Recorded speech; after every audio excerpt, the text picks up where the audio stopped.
இங்கே எதை குறித்து கவலைப்படுகிறார்கள் என்றால், நாடகத்தை குறித்து, நாடக கதாபாத்திரங்களை குறித்து கவலைப்படுவது போல் இந்த உலக வாழ்வு என்பது உண்மையான வாழ்வுக்கு ஒரு முன்மாதிரி தான், முன் சுவை தான். நாடக வாழ்வு என்பதும் நிஜ வாழ்வுக்கு ஒரு சின்ன மாதிரி வடிவம் தானே தவிர அது உண்மை அல்ல. உண்மையான அடிமைத்தனம் அதில் இல்லை. அதனால் உண்மையான அடிமைத்தனம் என்று ஒன்று இருக்கிறது. அது என்னவென்றால், சாத்தானிடம் அடிமைப்பட்டிருப்பது, அதாவது சாவுக்கு அடிமைப்பட்டிருப்பது. நிலையான சாவு பெற்றிருக்கிறோம் ஆதாம் ஏவாளுடைய தவறால். அந்த சாவிலிருந்து விடுதலை பெற வேண்டும். அதற்கு தான் இந்த திருவிவிலியம் நம்மை அழைக்கிறது, இயேசு என்ற பெயர். அதற்கு நாம் எப்படி பதில் சொல்கிறோம் என்பதை தான் கடவுள் பார்க்கிறார். அதான் இங்கே அந்த நாடக மக்களுக்கு சுதந்திரம் பெற்று தருவதுதான் என்னுடைய வேலை. எனவே அந்த பணியை செய்ய நான் போக வேண்டும் அப்படின்னு ஒருத்தர் சொன்னால், அந்த எஜமான் அந்த நபரை தத்தெடுத்து தன் சொத்தை கொடுப்பாரா? என்னை விட உனக்கு நாடகம் தாண்டா பெருசாக போச்சு அப்படின்னு சொல்வார் அல்லவா? அதுபோன்றுதான் கடவுளும், அதாவது சாத்தான் இது போன்ற பிரச்சனை, உலக கவலைன்னு சொல்லக்கூடிய பிரச்சனையை இந்த மகாத்மாக்களுக்கு கொண்டு போய் வைக்கிறான். பெரியார் கூட உலக பிரச்சனையை வச்சுட்டு தான் கடவுள் இல்லைன்னு சொன்னார் இல்லையா? அப்போ அந்த பிரச்சனை அவருக்கு அதை விட பெருசாகிவிட்டது என்று யார் காட்டுறார்? சாத்தான் காட்டுகிறான். இவர் கேட்பது நிலைவாழ்வு இல்லை, உங்களுடைய உறவு இல்லை, ஆனால் இவர்களுக்கு நீங்கள் கொடுக்கக்கூடாது என்பதற்காக அந்த சூழ்நிலையில் அவர்களை பிறக்க வைக்கிறான் சாத்தான். அந்தந்த பதவியில் அந்தந்த இடத்தில் பிறந்தால் அவர்கள் அதுக்கு போராடுவார்கள் இல்லையா? அவரையும் பார்க்கிறோம். அம்பேத்கரும் அந்த ஜாதியினரை கொண்டு போய் புத்த மதத்தில் சேர்க்கிறார். அப்படி சொல்லும் பொழுது கிறிஸ்தவ மதத்தை அவர் தேர்ந்தெடுத்திருக்கலாம். ஏன் தேர்ந்தெடுக்கவில்லை என்றால், அவருடைய நோக்கம் அதில் நிறைவேறுகிறது, இதில் நிறைவேறவில்லை. அவன் எந்த நோக்கம்? நாடகத்தின் நோக்கம். அதனால் உங்கள் எஜமானனின் வேலையை செய்ய நான் வர முடியாது அப்படின்னு அவங்களா சொல்லிட்டாங்க.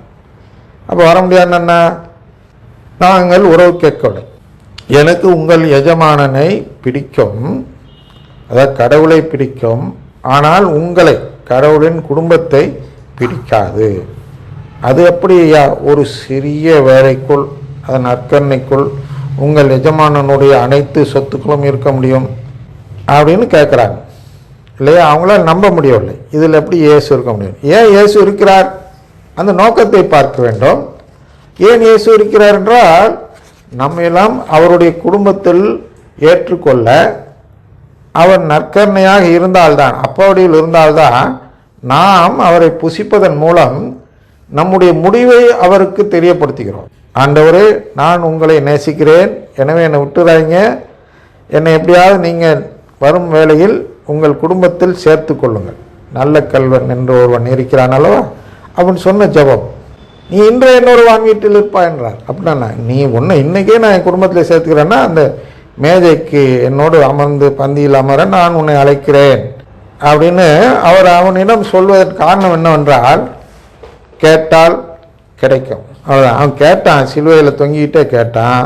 சிலுவையிலே தொங்கிட்டு இருக்கக்கூடிய இயேசு அதை ஏற்றுக்கொண்டால் அவனை தத்தெடுத்து விடலாம். அவன் கல்லன் தான், தவறு செய்தவன் தான், அதுக்கெல்லாம் தண்டனை கொடுப்பானா சொன்னார். இல்லை, நீ கேள்வி உனக்கு கிடைச்சி, நீ நம்பிட்ட, என்னை கேட்ட, நான் தருகிறேன்.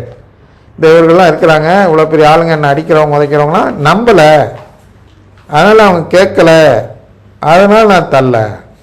ஆண்டவரே, இவர்களை மன்னியும், ஏனெனில் இவர்கள் செய்வது என்னவென்று தெரியாமல் செய்கிறார்கள் அப்படின்னு ஏன் சொல்கிறார் என்றால், அவர்கள் அடிக்கும் ஒவ்வொரு அடியும், அவர்கள் செய்யும் ஒவ்வொரு துன்புறுத்தல் வேலையும் என்ன செயலாக வெளிப்படுகிறது என்றால், வேண்டாம், எங்களுக்கு உறவு வேண்டாம் என்று சொல்லக்கூடிய செயலாக வெளிப்படுகிறது. அதன் பொருள் என்னவென்றால், உலகத்தாருக்கு மீட்பு வேண்டாம். ஆனால் அங்கே கேட்குறார், ஆண்டவரே மன்னியும்னா, ஐயையோ இதை வச்சுட்டு நீங்கள் பாட்டுக்கு மீட்பு வேண்டாம்னு முடிவெடுத்துறாதீங்க, இவர்கள் இவங்களுக்கு எதிராக கேட்கிறார்கள் என்பது இவர்களுக்கே தெரியாது, நான் இவர்களுக்கெல்லாம் உறவு கொடுக்க தான் வந்திருக்கிறேன் என்பது அவர்களுக்கு தெரியாது.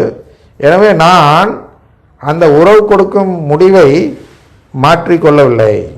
ஏன்? மாற்றிக்கொண்டாள். அதான் மாற்றிக்கொள்ள அவருக்கு உரிமை இருந்தது இயேசுக்கு. அதுதான் அங்கே வெளிப்படுத்துகிறார்.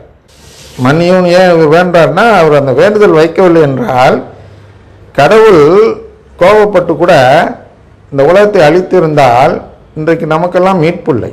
அதான் மனித இனத்துக்கே மீட்பில்லை. மனித இனமே கடவுள் இனமாக மாற முடியாது என்ற சூழ்நிலை வந்துவிடும்.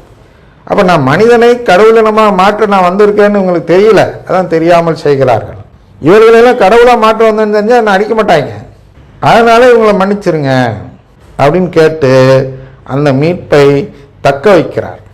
அப்போ என்று சொன்னார் மகாத்மா. அதற்கு அந்த சர்பரசன கூறியதாவது, மகாத்மாவே, நான் சொன்னது உனக்கு புரியவில்லை. அதை நான் வல்லவில்லைன்னு சொல்கிறார் இல்லையா, அதுக்கு வழக்கம் தருகிறார்.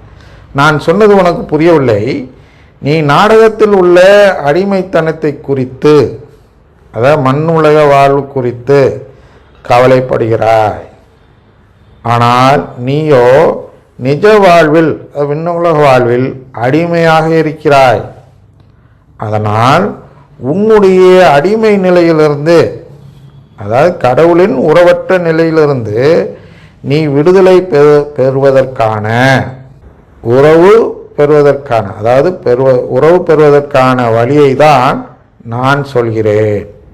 அதாவது நீ எங்களுடைய எஜமானனுடைய அடிமை, அதாவது கடவுளிடம் நன்றி கடன்பட்ட அடிமை. இனி நாளை தொடர்வோம். தந்தை மகன் தூயாவின் பெயராலே ஆமென்.